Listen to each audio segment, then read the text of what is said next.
মই আজি মুকালমুৱা পঞ্চায়তৰ যিটো প্ৰচেছন আৰম্ভ কৰিছোঁ শোভাযাত্ৰা যে মোৰ সমৰ্থকসকলক আপোনালোকে দেখিছে যে বিপুলভাৱে সঁহাৰি লাভ কৰিছে আৰু ৰাইজৰ ফালৰ পৰা মই বিপুল সঁহাৰি লাভ কৰিছোঁ। হয়, মই মুকালমুৱা ৰাইজৰ লগত থাকি খুবেই ভাল পাইছোঁ।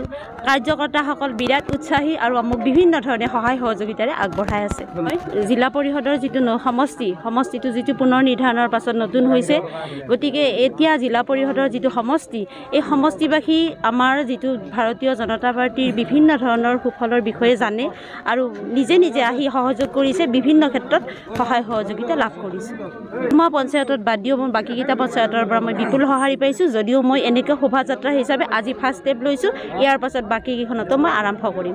ভোট যে দিব সেইটো নিশ্চিত, কিয়নো মই হৈছোঁ এনেকুৱা এটা দলৰ কাৰ্যকৰ্তা বা আমাৰ প্ৰতিনিধি যিটো দলত আমাৰ গোটেই ৰাইজ জড়িত হৈ আছে, সৰ্ববৃহৎ যিটো দল জড়িত হৈ আছে আমাৰ ৰাইজসকল।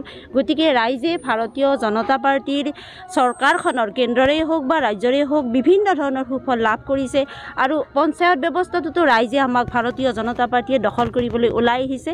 গতিকে বিভিন্ন ধৰণে আমি সহায় সহযোগিতা পাইছোঁ।